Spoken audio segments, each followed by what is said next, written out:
Why are we? There it is. Oh, there it is. I'm with my aunt or something. Oh my God. That's funny. There it is. I mean, as a joke. She's fucking super fun. I just got my hair in my mouth. Okay, hi everybody. Thanks for coming back if you've been here before, or hi, welcome if you're new. My name's Mickey, I'm a therapist, and we talk about therapist-y things on this channel. We are talking about Love is Blind again today. We're doing season 2, episode 4, Meet the Other Couples. We are finally fucking in Mexico. As far as I'm aware, we're done with the pods. Not a moment too soon, because I was really starting to get bored and also frustrated. Hopefully this episode will have some more interesting communication bits and pieces, some boundary stuff that we can dissect. I'm very interested to see if Shayna did actually leave, or if there's just like useless B-roll and like a teaser like they did with Shayne. But Netflix said, oh, we're gonna release episodes on a weekly basis. Wrong. Fucking lies. They really like speed ran releasing all of these. So we are trying to both catch up and make sure that we are not boring y'all to tears now that all of the episodes are out as we're filming this. So if there's not a lot of material in here, we may very well splice it together with some of the other episodes for easy digestion and also to like really make this go faster. So we'll see. If you have not watched the other episodes that we've done, we've also talked about season 1 and we talked about the rest of the episodes before this one in season 2. I will put that playlist up here. And I also wanted to address that a lot of you seem to enjoy the cute little bants and commentary from Aaron, my husband. So if you are one of those people who found the commentary and like the banter between us interesting and or fun, you probably want to know that we are going to have a podcast. On April 1st, we are going to launch a Patreon, and one of the fun perks of the Patreon is that you will have exclusive access to the podcast. It's still unnamed because we are indecisive, but we're going to have a podcast, and that's the whole premise of the podcast, is that he and I are going to talk about similar issues that we talk about on the channel in a more emotional way, in a more in-depth way, and you guys will get to meet him and talk about him. So if you want a spouse reveal, you want to see what he looks like, meet the person who edits all the videos and listen to us argue with each other, then make sure you have notifications turned on, because I will update y'all and announce when the Patreon goes live, but also I will have a video going live delving into all of the details about what the tiers on the Patreon will look like, what all is going to be included, and all of that stuff. So make sure you have notifications turned on and you're subscribed to the channel, so that you know when all of that is happening. All of that said, I think that's enough self-promo. Let's just watch the video. Oh, the shirt I'm wearing, will also be part of the Patreon merch, I think, or it's the merch that's going to go live in April. So I don't even know if you can see it, but I made this merch ages ago. We just never released it. I want you to know that I'm going through this with you too, and like, I appreciate that. I told you in the pause, and I'm telling you now, like, this is a safe space and always will be a safe space. Okay, so if we run it, Sweet. and you look beautiful. Thanks. You look so handsome. Thank you. You're so handsome. I can't tell if they're being genuine or not. I want to make the PSA for, you know, the purpose of clarifying about communication skills and, you know, having hard conversations with your partner. This is why I make the content that I do in the way that I do. I still get a lot of comments from people saying like, you're judgmental or you're too unprofessional to be a therapist. But this is why I make the content in the way that I do, because I think a lot of people walk into boundary setting and healthy communication with this expectation that it has to look this way. And it very much can, but it can also come off inauthentic if we are not a person who is used to that communication style, you know? I'm having a hard time reading whether these people tend to communicate this way or not. It, to me, feels a little bit inauthentic and a little clunky, a little awkward. It might also just be that they don't know each other very well because they've never spent time in person. I don't know. But I really want to encourage people to lean into that sense of authenticity and like using your normal language and your normal verbiage when you have these uncomfortable and difficult conversations. It's okay to just say, like, listen, I'm an awkward bitch and I don't know what the fuck to say, you know, like, I'm bad at this and it makes me feel weird. And like, I don't mean it to come off in a weird way, or maybe it's hurting your feelings, I don't know. But like, using the sort of therapist-y cliche words, like, this is a safe space, okay? And like, it will always be a safe space. Like, it's not a bad thing, that's never bad, but it can come off as being kind of phony if you're not a person who lends themselves to that language normally. So I want to caution people against using phrases like that if it's not a part of your regular vernacular, and to give yourself permission, I guess, to just use whatever words and phrases feel natural to you, and trust that you can still get the point across in a healthy way while still being authentic to you. What was your first impression when you seen me? Seen me? When you saw me? When you seen me? I was like, fuck, he's tall. Fuck. It's not what I wanted, but it's fine. I'll take it. For real? Yeah. I was like overthinking our height difference. Like, it was bad. It's not that. I mean, like a whole 11 inches. I kept saying, like, I'm gonna have to wear heels during sex. What'd you give me? The fucking Polaroid camera. Oh my God! Are you serious? Oh, you don't know how excited you don't know how much this means to me. Like, oh my God. Oh my God. Please tell me you have. Yes. I'm gonna lose my shit. I'm okay. They're so cute. Oh my God. Thank you. You're welcome. Oh. I will say, this is an observation that we made in the episodes about the pods, that I think their conversations seemed to be the most intentional. They seemed to be the most vulnerable and real. And I wonder if that's why their interactions now seem the most easy and fun, and like they actually fucking know each other. Despite the fact that they had that really big hiccup at the end there, I am really curious about whether that's impacted their relationship norms, because it seems like they get along really well. They know each other really well. I hope that I'm not like cursing this and they end up hating each other in 15 minutes. But I don't know. I think this, again, is just a testament to how intentional communication and careful and safe emotional intimacy and disclosure can lend itself to developing a safe and healthy relationship. When we started off this experience, Shayne placed so much importance on the physical aspect of the relationship. And to me, that was like really tough, because when I was heavier, I didn't even love myself. And like, this is the first time he's seeing me in a bikini. It's like, will he find me that attractive? Like, will we have that physical connection? But we definitely have that physical chemistry. I'm so happy. I'm very happy. And like, I'm glad that they're happy, but I do want to point out that this is kind of problematic, because what if he didn't? You know what I mean? We talked about this in the episode with Deepi and Shayne's reveal, that I hope that this will manifest in long-term growth for Shayne, but I'm not sure if it has, because this is the thing that you pointed out, that like, the show is like actually Love is Blind for like 2 or 3 episodes, and then after that it's just like, okay, well, you can see him now, so who really cares? And as it turns out, Deepi is like a beautiful, thin, conventionally attractive person, and so all of the growth that Shayne made in theory kind of doesn't matter, because she's a smoke show. So like, he doesn't have to continue to grow, you know what I mean? Which is a little bit disappointing to me, honestly. And not that I would want a person who isn't conventionally attractive, or, you know, is a plus size or fat person, to have to be subjected to this experience with somebody like Shayne, who like then has to be forced to grow, you know, because that's emotionally traumatizing. But it is kind of disappointing, I guess, that like all of that commentary that he made before the doors opened seemed very reflective and like ready to grow, and then he saw that she was beautiful, and it was almost like you were saying, like, oh, thank God you're not fat or ugly, so like, woo, I can go back to the way that I was. And it's just kind of like, did we forget about this moment? You know, like I'm happy that she's happy, but I don't know, I don't feel good about that. Oh, got the wet hair look. You want it, huh? What did you say? He just said, do you want to hump? Is that? Are we old? Are we like out of the loop? Is this a question that people ask each other?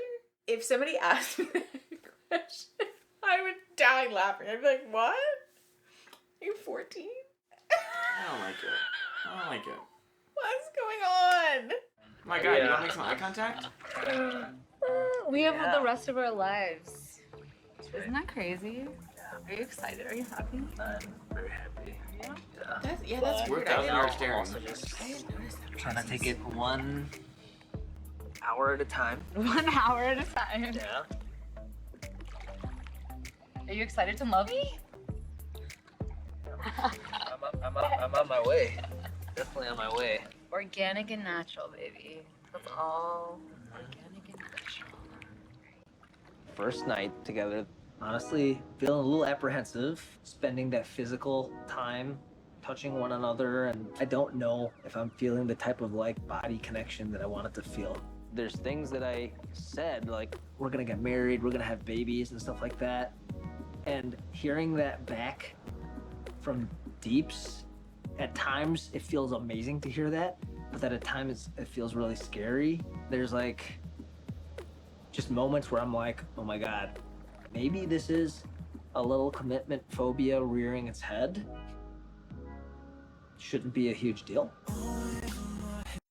This is frustrating to me because he is very much allowed to feel this way. I think this is probably a normal reaction, but again, highlights the issue with this show, which is that it creates a sense of urgency around very serious and very permanent, for all intents and purposes, permanent decisions that usually people take a very long time to come to a final conclusion about, you know?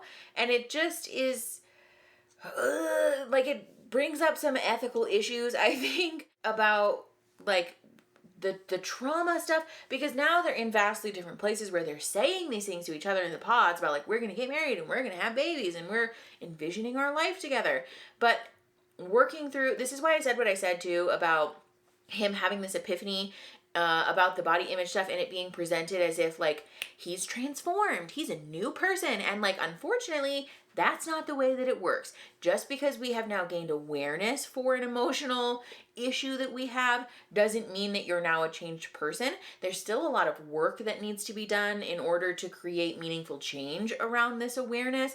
And so like the commitment issue stuff, he may be aware that there's commitment phobia stuff going on, but has he really had the opportunity to unlearn this pattern of behavior that causes him to be afraid of committing to one person? No, because they've known each other for like fucking 15 minutes. And so it's frustrating to me again that this show creates this environment because it has the potential to be very traumatizing to them both. And I think sets up unrealistic expectations. Like how many people are walking away from this show thinking like, yeah, this is okay. You know, like maybe not 10 days is a normal timeline, but maybe I could meet someone and get married and decide that I want to have babies with them in 3 months. And that's fine, you know, and like, I don't know if that's really safe or ethical either. It just, it sets up some very dangerous precedents in my opinion, and I don't love this. But Nick, like every single time that I'm around him, I feel myself and I feel more confident than I ever have. Like I'm so happy. She has what? A lot of stuff. Like, Yeah. Are you insinuating that I have a lot of things? I mean, I'm saying when we go on vacation, it's a very similar situation. And have you ever wanted for anything when we were on vacation? I've ever wanted for anything? Yeah. What does that mean? You need sunscreen. Who's got it? You get a bug bite. Who's got the bug spray and then the fucking anti-itch cream? I never said it bothered me. You got a cut and who's got the band-aids? I never said it bothered me. You. I'm just saying. Carrie, press play. So I'm here in paradise by myself, and it's not the same without Shayna. They didn't The force fact him that to she's leave. not here makes me so upset. I need better communication from Shayna. She's a horrible communicator. It's like, well, how do I even know you're alive? I'm a little worried. I'm gonna have to adjust a lot, I think, in order for us to move forward with our relationship. I'm sorry, is he still operating under the pretense that they're together? If somebody abandons me in paradise, I'm out. We're not together, right? Oh yeah, I'm actually. Is he stunned? Like. But also, does Shayna know that? I thought the understanding was that Shayna left because she didn't want to be with him. Is he? Oh my god. Eventually, I'll get more confident physically around her. I'll grow on her a little. Okay, no, okay, let's talk about this. If you are a person who's found yourself in a relationship where a person is indicating to you that they don't want to be with you, time to go. Back it up. Unfortunately, sometimes this happens in life and it is very painful. You are absolutely allowed to feel how you feel, and you are allowed to take as much time as you need to grieve and to be fucked up about it. However, it is not appropriate to say, I'm just going to force myself to change, to be a different person, to meet you where you're at, and to, I don't know, like, just make all these changes and be like a different person until you like me enough to have me in your life. I think this is worrisome, and I am hopeful that this doesn't manifest in them getting back together, because this is not a healthy pattern for them to have modeled in their relationship. Because if someone doesn't like you for who you are at the core as a human being, they're not for you. And again, you're allowed to grieve and to feel bad about that, but you deserve to have people in your life, whether it's romantically or platonically, who would move heaven and earth to make you feel valued and seen exactly the way that you are. It's not appropriate to have relationships with people only after you've changed so much about yourself that you're almost unrecognizable, both for you and for them, because it is like manipulative and a little bit coercive to say, I'm going to force you to like me. I'm going to force myself into your life and just change different parts of myself until you like me enough to let me in. Like, on all accounts, this is bad. Shayna's gonna be madly in love with me at the end of it. Okay. Ready to get married.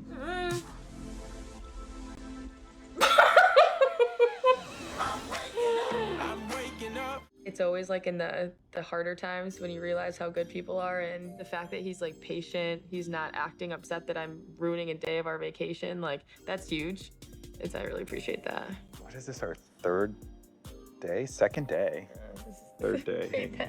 Your This is the third day we've known each other. third day you knowing me in person, and here I am. And here you are at your absolute worst. Oh, this is terrible. This is terrible. And I haven't run for the hills yet. So that's You still good. got I will say, I think this is sweet. It's nice that he is like doing the partner thing of like, you know, here, do you want some toast? You know, have some water, drink your electrolytes, like all of that stuff. This is the thing that we talked about where like relationship growth and that meaningful bond that happens is usually formed in these moments. It's very easy to love a person in the most ideal of circumstances. But I think these moments where, like she was saying, you know, she doesn't feel like he's being frustrated or weird with her for just being laid up in bed and feeling like poop on their like pre-honeymoon, that's nice. I do think this is a little bit of a callback to the conversation that we had about raising our standards. Move it up, bitch. Because in all reality, this is like a little bit of the bare minimum. Like the idea that you're not running for the hills because your partner is hungover is like, yes. Like, don't do that. Like, don't be a dick. You know what I mean? And so I do want to encourage people to keep that in mind when we talk about partners meeting our needs and being kind to us. Like, this is an expectation and not something that should be viewed as a bonus, in my opinion. This is like a little bit of one of those, like, yeah, this is like the barrier to entry type of thing. I don't know. I feel like just to be on the safe side, you know, I would ease my mind, probably just stop at the pharmacy. Does this get in your way when you're sleeping? No, it's like definitely something like you get used to. This hand is so much heavier. If Married at First Sight can provide condoms, so can Love is Blind. What? That's what I was thinking. I did hear. Okay, we get it. Wedding night for our couples is a big deal. No, don't bring that energy in here. Wasn't expecting the full wedding, so. Whether they consummate the marriage or not. Don't. Dr. Viviana, get out of here. Diana still wants to wait adults, to marriage, and I respect that. Still gonna let her know that I'm. Also, what resort are we at that they're letting you use the massage tables and the massage oil with no supervision? Oh my Is that crazy? This is what I'm saying. I think this is fun. It's really hard. It's not all. It's not naked in the massage. It's clearly a solo, like a couples massage But thing, that's, baby. that's what I'm Let them saying. have their fun. No, normally you're not allowed. Something tells me Netflix can pull some fucking strings since they're essentially running an advertisement for this fucking resort. That's what I'm saying. Do I think you're pretty? I think I'm pretty. Are you fishing for compliments right now? Mm-hmm. Not really. Honestly, it's so you gotta stop like doing that. Cause I'm trying to have a fucking conversation. You fish for compliments, like stop, like have a normal conversation, making it much harder than what it is. He was fishing for compliments. You joke. Okay, I will say I think it's clear that he has, maybe it's an insecurity or just like there's a desire there to be. You think he has an insecurity? There's a desire there for him to be validated with words of affirmation. A lot. He wants the compliment, which is morally neutral. Okay, you're not wrong. Do I like the guy? Not particularly. Does that mean that his needs in a relationship are invalid? No. Let's make it very clear right now. You are the better of us two. That's not true. He's allowed to voice that it's important to him to have compliments. Because also, I do want to normalize that if this were the other way around and he was the female partner, that a lot of people really wouldn't be shocked or surprised or like have any reaction to this and would just be like, yep, that's normal. Like female partners need words of affirmation about how beautiful they are. And I think it's clear that Natalie is either just like not this type of person or for whatever reason is kind of having a hard time getting there with him. But I think this moment that they just had is a good example of communication breakdown because he tried to voice to her like, hey, stop doing that to me. You're like making a joke out of it. And I'm actually being serious. But he like kind of, he did it in a way that was like a little bit rude. And I think not like, she wasn't like super receptive to that. And so if you find yourself in one of these moments where your partner is like maybe being more jokey with you than you want them to and you're trying to communicate like, hey, I'm trying to be serious with you, it can be helpful to communicate that from a place of emotionalness, like emotionality, instead of from this like chastising your partner sort of way. This is a lot more common for men than it is for women, but using this like sort of chastising voice is an emotional defense because it's vulnerable and kind of scary to let people see that like, hey, that really hurts my feelings when you do that. But I have a sneaking suspicion that that's probably what's happening. And so when we voice like, hey, actually I'm being super serious, like it really does hurt my feelings. I was like actually being serious. It really does make me feel good when you compliment me. And so it hurt my feelings. It made me sad that you made a joke out of it. And so like, you know, can you meet me halfway or meet me where I'm at or whatever, is a more helpful way to approach the conversation. A lot. I do. Like you hate it. It kind of gets a little old after a while. I know. Sorry, but it's true. It's so crazy to see all the couples together. Damn, everyone's so attractive. This is great. Yeah. Love is blind. Hello, hello, hello. Oh God, not Welcome. these two. Ladies, I would like you to meet the gentlemen. And gentlemen, I would like you to meet the ladies who you dated but did not propose to in the pods. This is purposely just to fucking stir shit up. Yeah. Soon we'll see how the realities of the material world. Is love truly blind? We certainly hope you prove it is. He's the most annoying Oh, person. easy. Yeah, we'll see you at the fucking reunion I want to because get they're paid never to fuck here. off and do this. They just show up, say a couple words, and then go back to their fucking. It's the same script too. I'm overwhelmed right now. What is going on? You have braces? I've had braces, Okay, yeah. sorry, keep going. What were you saying? Shit, what the fuck? How was This feels yesterday? like a fever dream. Amazing. Oh, trust me, I tried getting back on the sailboat, but she's just hanging out of my way. She wasn't very graceful either. She got on the sailboat and she like was like rolling like a potato on the thing. It was like, Did you tell me? If I was to say that somebody would make it, probably say Shayne and That's Shayne so and Natalie. rude. I heard the potato thing. I mean, I will say they seem. You know what? They have really good chemistry. So I feel like if anybody outside of me and Ayana, they'll make it. We're so fucking similar, so it's Yeah. like that shit just translated over from the pods. 100%. That's amazing, dude. 100%. Happy for you. We were like emotionally intimate, lots of heavy cuddling. I think it's coming. Oh, good. Well, we decided we want to wait and like see shit out. Like we have lots of time. Yeah. She's like the #1 hype girl I could ever hope for. her? Don't do that again. All right, I'm gonna tell you though. So she's like the #1 hype girl, like so fucking fun. Like, I do. I mean, There it is. Oh, there it is. I'm with my aunt or something. Oh my God. That's funny. There it is. I mean, as a joke. She's fucking super fun, like super easygoing and easy to get along with. Like everybody fucking loves her. Everybody. I don't know. We'll see. But how was the actual? Dude. Was fire? Fire? No. We get along great. So what's the problem? Physical attraction. How is there not any intimacy with Dude Deeps? I don't get it. I thought that'd be fucking like rock solid easy. You gotta try to keep it alive. Those situations like that. I wanna see. It makes me sad. Yeah. Ours was lights out. Yeah? It was lights out. It was like, I knew it. It Nice. was fucking just like, if there was a video in that fucking place, we would sell millions. Oh. Jesus, what did I say? I man sex. Awesome. Thank you so much. Thank you. If I do ask for another one, pour me water. I'll thank you later. Fuck no. I'm good. I'm a fucking shot of tequila. Mallory's pretty. She is. I'm not gonna lie. I mean, she is, but I'm not I'll tell Danielle that as soon as I get back. Really? I wanna get mad. She's not gonna get mad. I'm just kidding. Shocked, surprised. What do you think? Just off her voice, I was just like, oh, I know she's fine. I just knew it from her voice. I just know it. Yeah. Everyone here is beautiful. Toxic. But even sweaty, I think you're beautiful. Thank you, my good man. Anna and Jarrett, I want the best for them. He's a little standoffish against Mallory. It's a little That's weird. understandable. I asked a girl to marry me. She said no, so I went to the second one. Make it comfortable. Make it comfortable. It's okay. It's okay. Yeah, okay. I'll get in. I'm not gonna when I get in. There it is. I will get in when I get in. It's okay. What if Nick, she go back said up with she your was wife. a I guest? know. Would you have done it? Shut up, Nick. Man, leave me alone. Oh, more. More alcohol. Okay, Jer Bear. Was this what you expected? Probably not. Yes. The dream that I had, I said dark curly hair.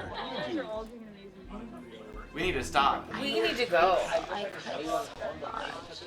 Like, that was like the hardest thing I've ever done. My skin is slipping off my body. I don't think it's gonna go well.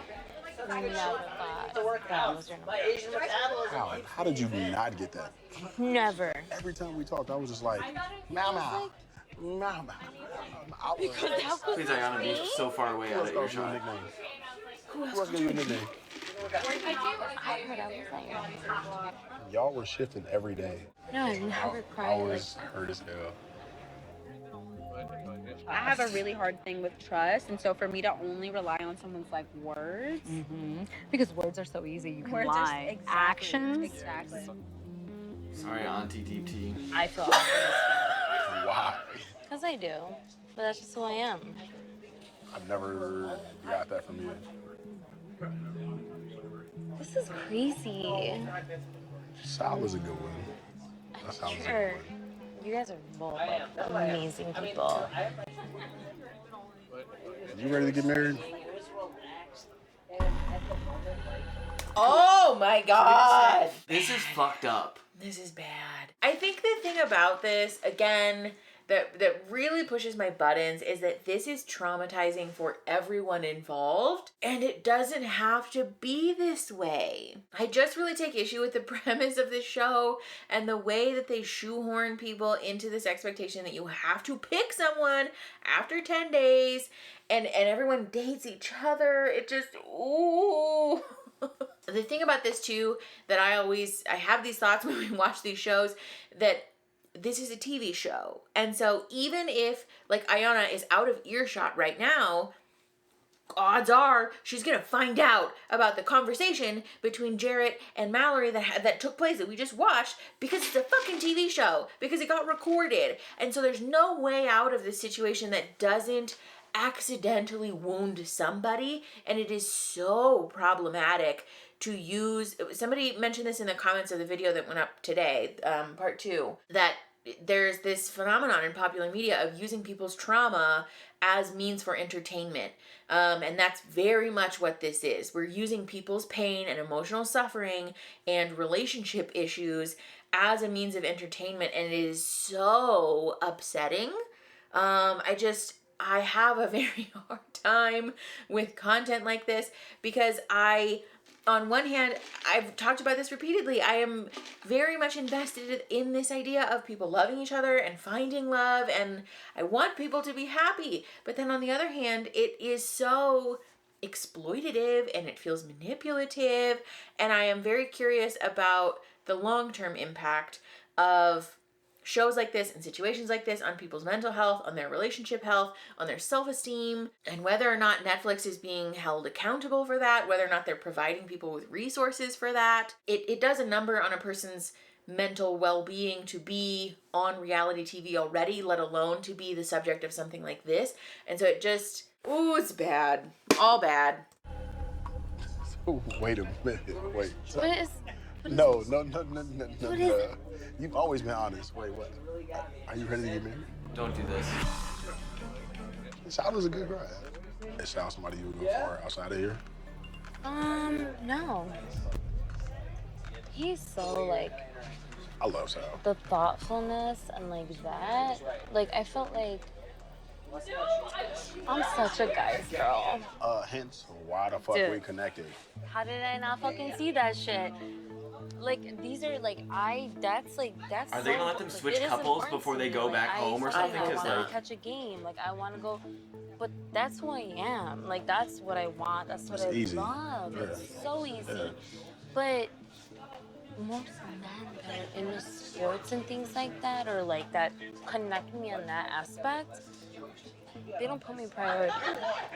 They don't know how to fucking be like, hey, you're a bad bitch. Like, let me just, like, you're beautiful. You're, like, let me do things for you. Let me, like, you're gorgeous. Like, I don't even need that. I knew that. But, like, once in a fucking while, like, I'm tired of, like... I would have did that. This is some pick-me shit. Oh, you're amazing.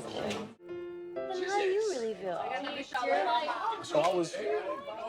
How the fuck do you really feel? This is so bad. This is so bad. I felt some kind of way about Mallory when I first saw her. I don't know what was said, but I know that she's not interested in me. I like how Love is Blind And tanks I their wanna own go show home. and relationships. He said I want to go home. That's all. That's a nice ring. That's not the ring you wanted. You wanted gold. You wanted gold. You're so funny. You don't like that ring. I know you don't. You like gold rings, though. You know how I know? Because I asked. Okay, well, never mind. Oh, I hate this fucking show. I have such a hard time with this because on the one hand, I want to validate and understand that Jared and Ayanna and Mallory and Sal, all independently as human beings outside of couples, deserve to be happy and to feel valued and seen by a partner and to like chase after the things that feel important to them in life, you know? But at the same time, this interaction feels deceitful. Like, I think anyone who is on the receiving end of their partner sitting and like chuckling and having this kind of like very friendly interaction at the bar would feel some type of way, and understandably so. And again, we just harped on this for like 25 goddamn minutes, but it really does highlight the issue with the show because now, you know, Mallory picked Sal and they're having issues, and Netflix jammed everybody into a bar together to get drunk and hang out together, and Sal is crying in the corner and saying that he wants to go home because Mallory is yucking it up with Jared, and Ayanna is over there looking rejected and talking about how she has trust issues because actions and words, when they're different, that it pushes her buttons. And what is her fiance doing? What is her fiance doing? Exactly that.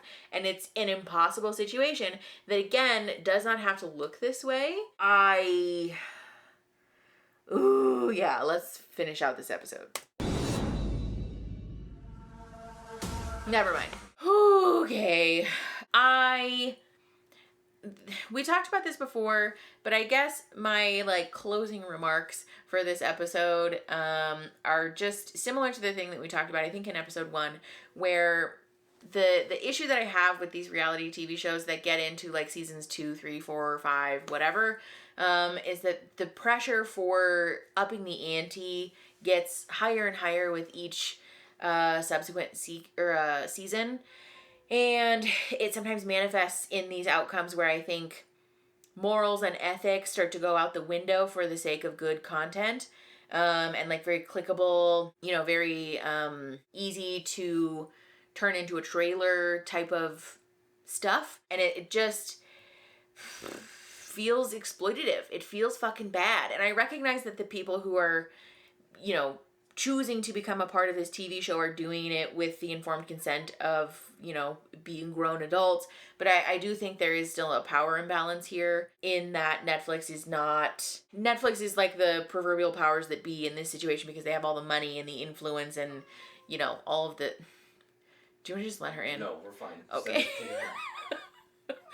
And so it's very frustrating to me that this situation is happening because I think the show premise on its own is interesting enough, and it's clear to me that Netflix is choosing to create these situations that are intentionally inflammatory for the sake of getting content that's very clickable and very interesting and very, you know, ooh, ah, wow, exciting. And the outcome is that it's just hurting people. And I hope that all of these people, you know, this was just like a bad night and everybody comes back from this. I don't know. Maybe this, you know, will just be a bump in the road, who knows, but it just is painful to watch. And I really want to encourage people again, like I do at the end of all these fucking episodes, to please not walk away from these types of TV shows with any expectations or beliefs about your own relationships, having to mirror the values or the behaviors that you see in TV shows like this, because this is not at all reflective of what healthy communication looks like, healthy boundaries look like, and it's just not a good example for what healthy typical relationship outcomes look like. So if you like the video, subscribe to the channel. We make content like this. We're really trying to pump through these episodes, so subscribe and turn notification bells on so you can get notified when we upload these, because these are typically not going up on Saturdays. They're just kind of getting uploaded sporadically. And share the video to help the channel grow and to help each other grow, and we will see you next Saturday for sure. So, okay, bye. Emotional damage. Emotional damage. Oh my god.